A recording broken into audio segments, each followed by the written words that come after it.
Merging finances is more than just combining bank accounts. It's working together with the good, bad, and awkward, including dealing with debt. Today, we're discussing the legalities of who's responsible for what, how credit scores can affect some things within your relationship, and how to dump debt together.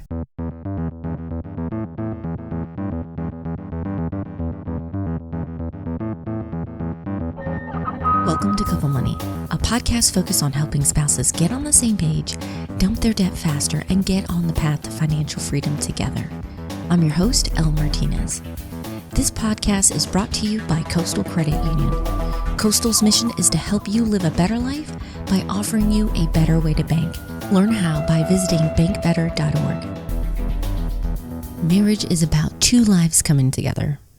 And it can be a wonderful feeling to know that you have someone to watch your back through thick and thin. Part of coming together, though, is dealing with your finances. And for many couples, debt is a chunk of that. Between credit cards, car and student loans, and maybe a mortgage, the two of you could be starting off your marriage in the negative. As a couple, you know that paying down is the way you want to go. But you also have other concerns on your mind. If one or both of you come in with debt, who's legally responsible for what? What about debt that you take on after you're married? What if the two of you have drastically different credit scores? How will that affect plans that you have? Perhaps buying a house down the line? These are questions that many couples have, which is why I'm happy Leslie Tane is here today. Leslie is an attorney who specializes in debt resolution, and she has over 20 years of experience helping clients get debt relief. She's going to share her expertise on how debt can affect your finances and marriage. In this episode, we'll get into who's responsible for what legally when it comes to debt, dealing with situations that can come up when one spouse has a higher credit score than the other, and then ways to talk about debt and work as a team to get rid of it. Why don't we get started?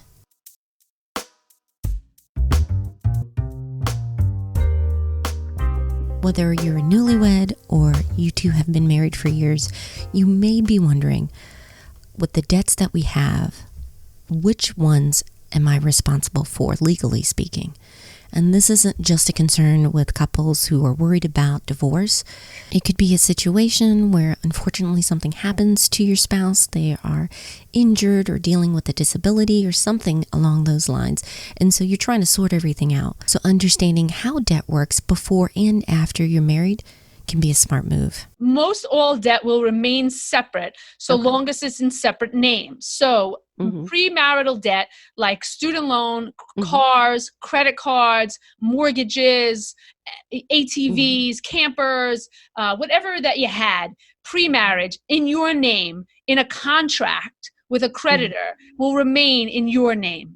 Okay. So if you have those creditors, when you get married, it doesn't become the new spouse's responsibility, those debts. It doesn't automatically become the liability of the new spouse because yesterday, it was in everybody's name. Today we're married and tomorrow we own the debt together. That debt still is responsible legally by that person. So you could build on that debt and legally that debt is still the responsibility of the person's name it belongs to. So if you were to then get divorced, hypothetically, you would have marital debt, but the legality piece from a debtor-creditor aspect is that the individual who has the debt in their name is the one that creditor can go after to collect the money. As a married couple, you can accumulate debt together by co-signing, adding your name to accounts. You can medical debt in certain cases, even though it's only in one person's name. Once you're married, that debt could become the responsibility of the other spouse. Gotcha. Again, some of this will change state by state in terms of the medical debt piece of it. But when you have a contract with a creditor, if you add your new spouse's name to your whatever you're adding them to, that will become a liability to your new spouse. So keep it separate. I'm a huge fan of keeping it separate. There's no reason to combine the debt. You could agree that you're both paying it, but there's really no reason to combine that premarital debt. And I think this is a key point to hone in on. Yes, you definitely want to work together with the debts because your finances affect each other, but you don't have to necessarily combine accounts. Besides dealing with debt in the sense of making those payments on the monthly basis, you may also be dealing with debt in the sense of your credit scores. Now, in case you're not familiar with credit scores, basically this is what lenders use. It's a number that calculates how credit worthy or likely you're going to be paying off certain loans. And if you're trying to go debt free for most of your things, it's not as big of a deal. But if you're deciding on making a purchase, perhaps buying a house, and you're going to be getting a mortgage, your credit score is going to come into play. Sometimes one spouse has a much higher credit score than the other. What do you do then? Both of you have different credit scores, and that credit score will go up and down. Credit scores go up and down all the time for all different reasons. It's important that if one person gets into trouble from the perspective of the debt, and one person's credit is poor because you can't pay it, you still have the other person who can gain the credit. So when you're going to get cars and you're going to get houses, as a general rule, most creditors will average the two. So if you have one debtor with a 600 credit score and the other one has an 800 credit score, the average is still not going to get you top tier percentages in terms of your interest rates. So your goal when you're borrowing money for whatever it is that you're buying, including credit cards, is to get the lowest possible interest rate. The lower your score, the lower the higher the interest rate is going to be, and the lower your chances are of getting the better deal. So if you're getting a car and the car is for you and you have good credit, put it in your name. If your spouse needs a car and they don't have good credit and you want to put it in your name, that's going to change your credit score because now you're going to have two cars in your name.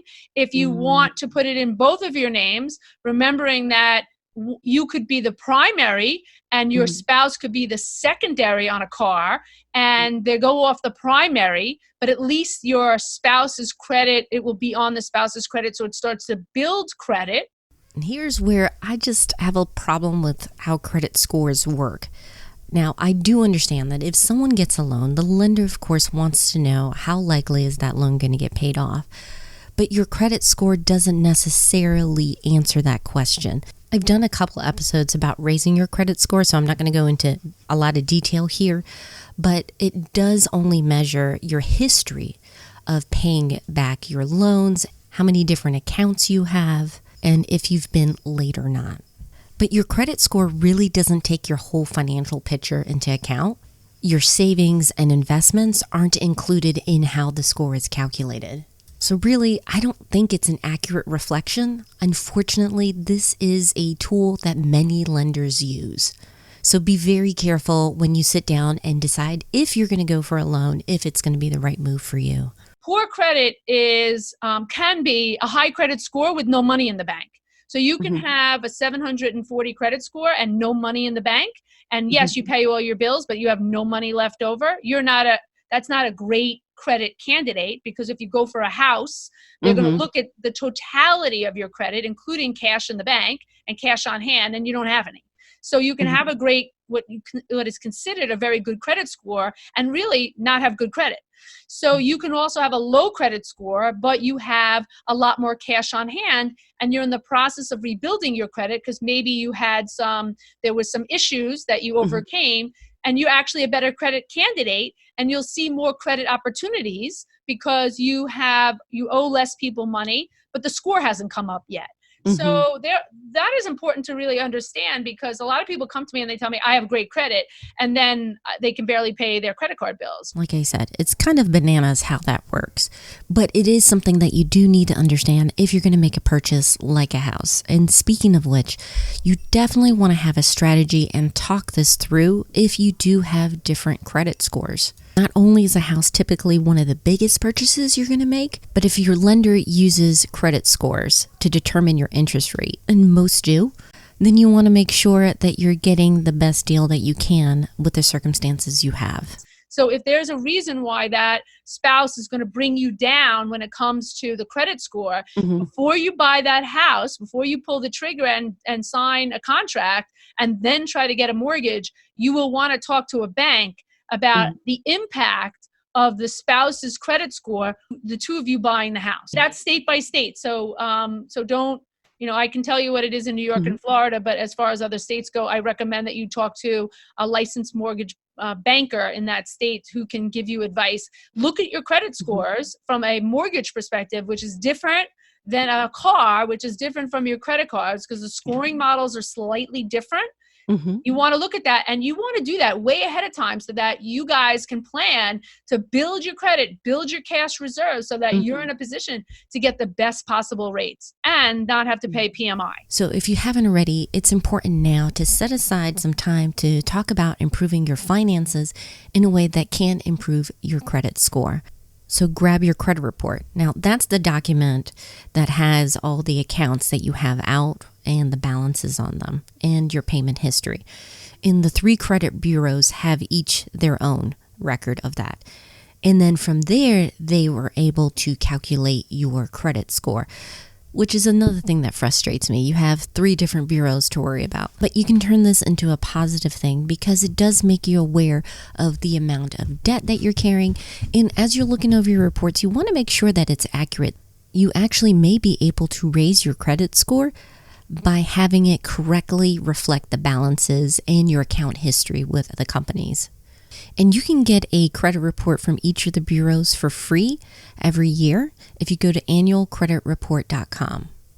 And again, I do have a couple episodes about raising your credit score as well as articles.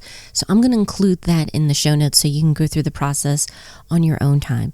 But talking about your credit scores and reports are just one thing that you need to discuss when it comes with finances.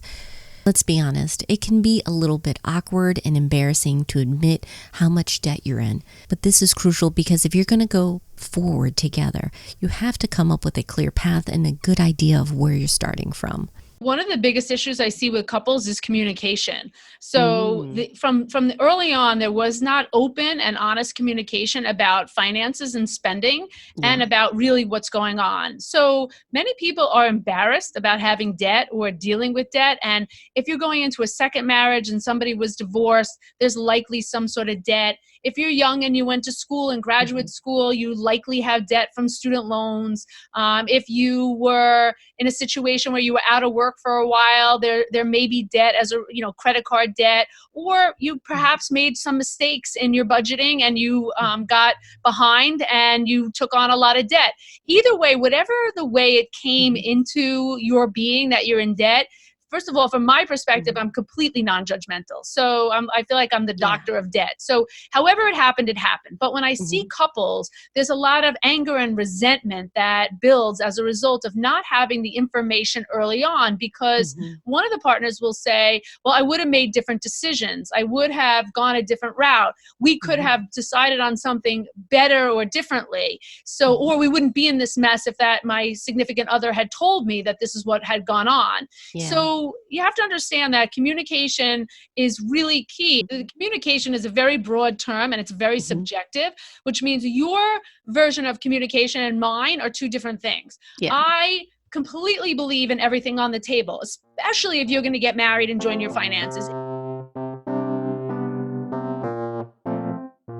This segment is brought to you by Coastal Credit Union. If you want to live better, you got to bank better. Find out how at bankbetter.org.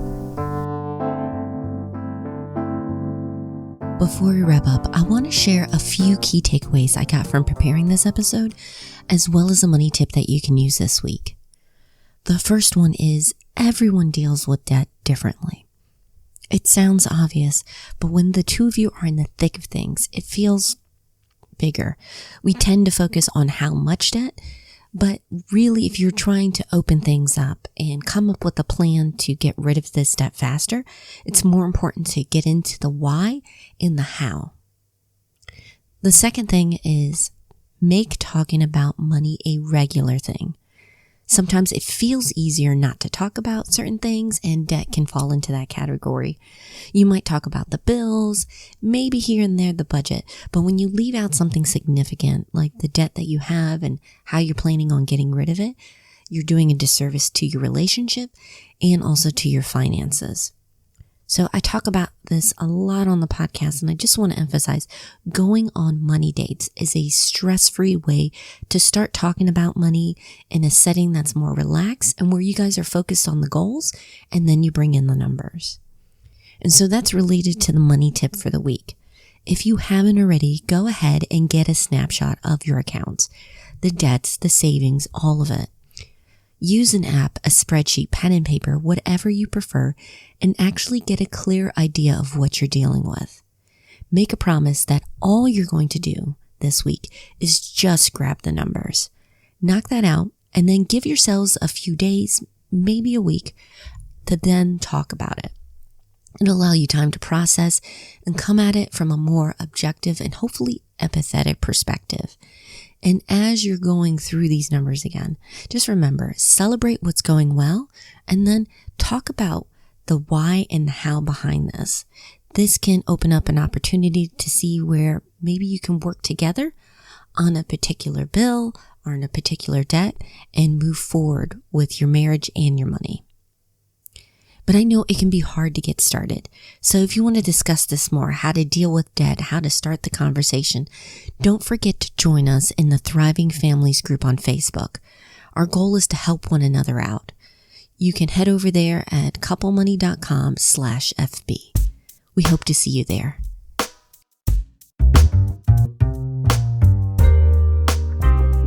Special thanks to Leslie for being a part of this episode. If you want to learn more or perhaps want to work with her, please check out her book, Life in Debt, or you can visit her at Tain Law Group. As always, I'll have the resources we mentioned in this episode, including those, plus some bonuses over at Couple Money, including our free course 5 Days to 5K, where I show you step by step how to find, save, and earn money to hit your big financial goals, including dumping debt. Next week on the podcast, we're discussing another difficult and tricky situation some couples have to deal with: financial infidelity. It can ruin both your marriage and your money. Learn how the two of you can set up a financial system that allows you to be open and honest about your money and work together. So if you haven't already, make sure you subscribe to the podcast. You don't want to miss out on that episode. We're on iTunes, Spotify, Stitcher, CastBox, you name it. And finally, and most importantly, thank you so much for your support. I appreciate it. If you ever have any questions, ideas, or stories that you want to share, please reach out to me. I'm on social media at Couple Money, or if you're part of the community with the newsletter, you can just hit reply. And if you want to join, it's simple. Just go to couplemoney.com/join. It's free and easy. I hope you have a wonderful week. Take care.